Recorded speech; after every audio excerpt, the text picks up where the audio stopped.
Hi everybody, thanks for tuning in. Don't forget, press the bell, thumbs up, comments, all the usual stuff you get on YouTube. Joking apart, we've come to the end of this project. We've been 4 weeks on it.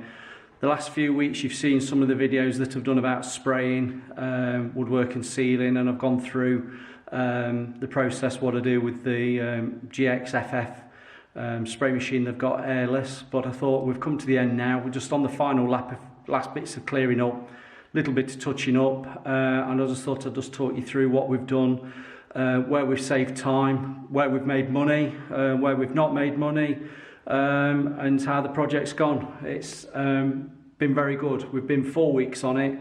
We thought we'd be 4 weeks. We've used all of February, which has been good for us because obviously we're still in COVID, we've still got lockdown. We're in a house that we've got nobody in. We've been able to go all the way through it. Yeah, private domestic residence. The customer has been to see us to make sure we're all right, but we are working in rooms that have got carpet down. We've got some rooms that are having new carpet. So we are really working in rooms that you would be working in if you were thinking of doing spraying on a domestic private project. So let me talk you through what I've done, where we are with it. This is a 5-bedroomed house, 2 bathroom en suites. I'm actually currently in the cinema room, which is down in the basement. Obviously it needs its screen up and things, but this is a room I've just done yesterday. If you can see it, it's a lovely sagey green. This is in Tikkurila, Optiva 5, matched in with the woodwork as well.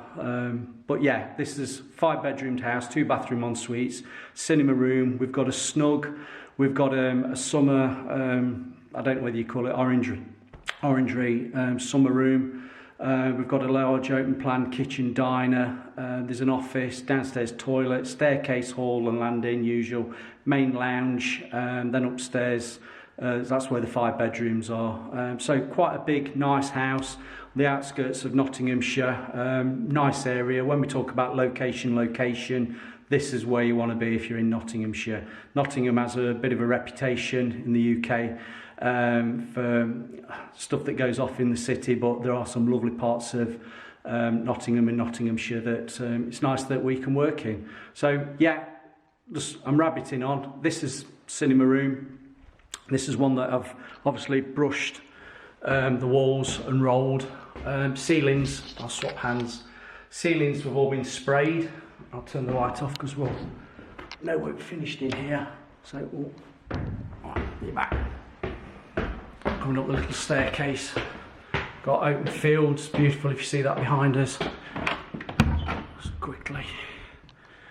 This is the conservatory summer room, whatever you want to call it. You can see the beams. It's in like a brownie colour, which is picking out some of the carpet colours. We used Optiva 5, which is a scrubbable mat. I'll bring that through. It's again a bit of a staircase down to the cinema room. Done all the woodwork. If you can just see that, well, it's smooth as a baby's bottom, as we call it. It's all been sprayed with the airless sprayer, and that's had a coat of Otex Aqua, and then a top coat of Everroll 40, which is a lovely finish, satin finish. It's had, in effect, really 4 coats, I could call it, because the first coat was Otex Aqua, and the way I spray with I was using a 206 and a 208 tip. I was, in effect, double coating it. The same came to actually doing the Everroll Aqua 40. That was in effect being double coated as I came along with the airless sprayer. So that's had a good build-up of paint all over it. There's a little bit of a snug room. Yeah, that's all nice. Now you say, what's been the good and the bad and the ugly? The good, we've saved time. I don't know whether you can see from where I was talking on the last videos. The ceiling wasn't very good. They'd used cheap contract mat on it before. Not good at all to be painting over. We sprayed it, we did the cross hatch spraying from the end there all the way across. You saw that in a couple of videos back. But the contract mat did soak the paint in. It's not a brilliant ceiling. We've gone over it with the Mercer. There's only so much you can do with it. depending on the light you look at it, it's 10 times better than it was. We've got less flashing, which you get with a brush and a roller, but the spray's been a lot better. We've got a lot of time saved doing the ceilings with the sprayer, and we've saved a lot of time with the woodwork. There is a utility in there with the toilet that we've done. This is Schoolhouse White, a Farrow and Ball colour that's been made up in Tikkurila Optiva 5. We've got just the accent walls at the back and the chimney. That's just in Pavilion Grey. Again, Farrow and Ball colours mixed up in Tikkurila. The customer just picked the colours, and obviously we like using Tikkurila, so that's what we've stuck with. I'll spin you around here. Obviously, hallway. There's the office. We've got a toilet just over my shoulder. This is the living room, which is going to be a dining room. Got a lovely red wall. Red walls are very awkward to get right. It was a 3 coats. I'm surprised it went at 3. It could have been 4. It was over just a buffy colour, nothing too drastic. But the trouble is, the red and the pigment aren't good for colour coverage. So yeah, you could have put a light grey underneath, which is always a good colour to start with, and then 2 coats of red. But seeing as we've got the red and we've got enough, it had 3 coats of red. That covered. Right, I'm just going to spin you around. I don't know whether you're going to see it on the video. Right, this is a sprayed sill. The windows are actually brushed. The way we worked the job, we could actually get the ceilings all sprayed while one of us was just brushing the window woodwork. But the sills, they were in MDF, not brilliant. They've had a bit of a merker over them and they've been sprayed, and I don't think the camera can do it justice. They're actually lovely. They're like a flat PVC plastic. It's lovely. I'll just come upstairs because this is what I want to show you with the good and the bad and the ugly. The goods, obviously, we've saved a lot of time doing the ceilings, spraying and the woodwork. The bad, I'm just on the landing, we've got a bathroom in there. You'll see a bathroom. We've just cleaned up, so we smell a floor cleaner about. I want to show you one of the bedrooms. We're in the bedroom now. You see the high ceilings. Perfect. We've got another accent wall. Right, the ugly. What's been the ugly on this job? We obviously did a delicate tape. You're not going to see with the sun. We did a delicate tape around the windows and across the sills for when we came to do the walls. I'll move into this sun. Now, that wasn't on too long, but pulling the tape off, pulled the paint off. Now, it wasn't pulling my paint off, it was pulling the paint off. I don't know whether you'll see it on this. It actually took the original paint back down to aluminium primer, which obviously these are a hardwood window, and originally they've been done in I'll get in the light so you can see me, been done in an aluminium primer, which is good primer coat, but unfortunately the paints that went over the aluminium primer weren't so good. I don't know whether preparation's not been done right or whether they've used the wrong paints. That was obviously just sitting on the surface of the aluminium primer. I come to take tapes off all carefully, using the best tapes you could possibly use, and it was just pulling off like a balloon skin. It was not very good at all. So what I've had to do is just slightly sand it, sand the edges off. Tikkurila do a Helmi filler, which is a furniture filler. I've gone round, just slightly filled them, nibbed them down, and then as yesterday and today I've gone round touching everything up. A little bit annoying because everything else is perfect or near perfect. Nothing can be perfect, but it's just the finishing off. I don't know whether you can see it on there. We've got the sun across the top. It's not brilliant because it's obviously pulled it off. Thankfully, the saving grace, they're going to have the shutters, those colonial blind shutters. They're going in. Right, just finish off. We've got a lovely bathroom ensuite there. You can see it.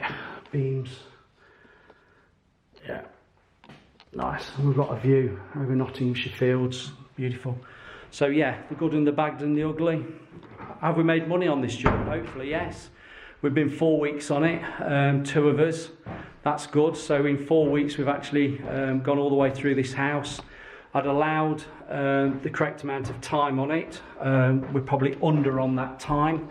We're under on that time because wherever saved the time, spraying the ceilings. Come into another room. Some wallpaper that was left. So yeah, if you're looking at increasing turnover in your business, making profit on your business, and obviously, biggest thing, putting money in your pocket. For you in 2021, do you need to change how you do your decorating? Maybe not, or you might be open-minded to actually think, I want to make a bit of money. Where are you going to make your money? You're going to make money by pricing a job. We don't talk about pricing jobs on day rate. I still go around, I look at a room and work, even a big house like this, I'll work room to room. I know how long I'm going to be painting the ceiling with a brush and a roller. I know that it's having 2 coats. I know that my woodwork's going to take me an X amount of time. So what I do, I break down each room individually. I do each room, work out the hours that it's going to take me in that room. I know the hours will add up, and you'll say, oh yeah, the hours will add up, but it'll still make a day. I'm not bothered about how many days I'm working on my hours. I'm narrowing it down to make sure my hours are right. And then we have a base hourly rate that we work off, and then however many hours that we've planned for the job, then we times it by what the base hourly rate is that we need to be running our business at. And that gives you obviously the price at the end of the day for the labour.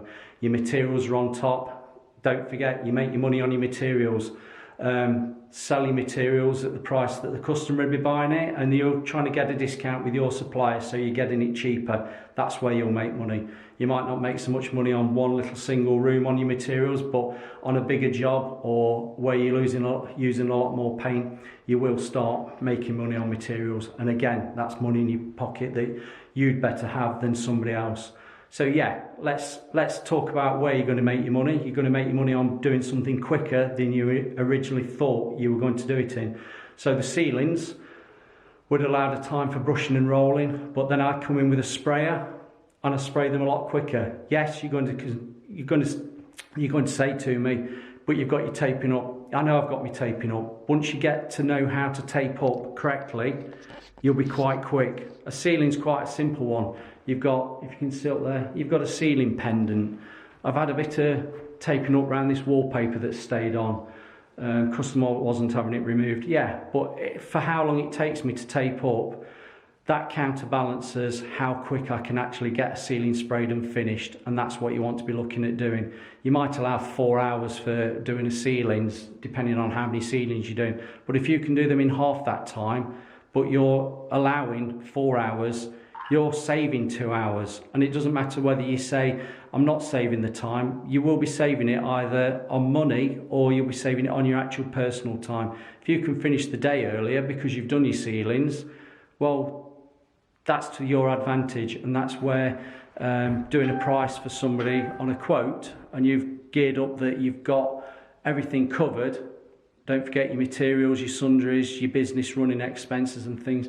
That's where you can start making a little bit of money out of things. We're not here to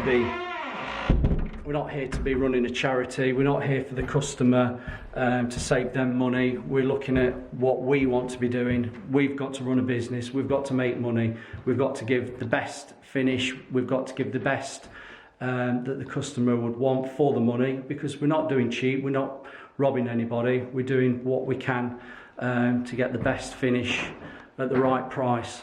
But that doesn't mean that we've got to work for nothing. And I think a lot of you appreciate that. Just another room. So yeah, it's been a big house. We've allowed February, and we've done it in February. We've done all right out of it. It's been a nice project to do. It's been a nice, I'll turn that light off. It's been a nice quiet house for us to work in. We've been held up by a few other trades, but nothing major. But it's a good one to finish on, and then start next week. That's another new build that we started. So for now, I'm going to say, think about your business, think about where you're going for this year, think about how you could probably earn more money, make more turnover, make more profit. I'm a big advocate to say, work smarter, not harder. So if you can save time doing a job by changing the way that you do your jobs, that's where you're going to get a bit more money in your pocket. And that's what we're all here for. Well, hopefully. So I'll just finish. I'm just panning around, you can see me. Yeah. And we've got the red wall and we're done. So yeah, it's been a bit of a 15 minutes of talking to you about this job and how it's gone. And hopefully you can appreciate the work that goes into something like this, a big house. You see that? Yeah, see the ceiling. I'm trying to look at the ceiling on the camera. It's a lot better, but you'll appreciate it. It's a big house and we've been 4 weeks on it, 2 of us. So you think about what you charge for a day rate, an hourly rate, and work out your 4 weeks worth of labour for 1 person or 2 people, and see where you'd be with it. And you can put your comments below, down below, if you want to give us a rough figure of what you think you'd be charging for something like this. I know areas will be different and everybody's business running costs are going to be different, but at the end of the day, we're all trying to run a business. So can you see over the shoulder? It's a big house. So over and out for now. It's thumbs up, comments, bell. I don't even know whether I've got a bell to press, but it seems to be what my kids tell me. You've got to be pressing a bell, you've got to be thumbs up in, and you've got to be giving comments. And hopefully this is just a bit of a talky video of what we've been doing over the last few weeks that you've seen on videos where I've been spraying, and any comments will be gratefully received, and I'll try and get back to as many people as I possibly can. So for now, over and out. Thank you very much.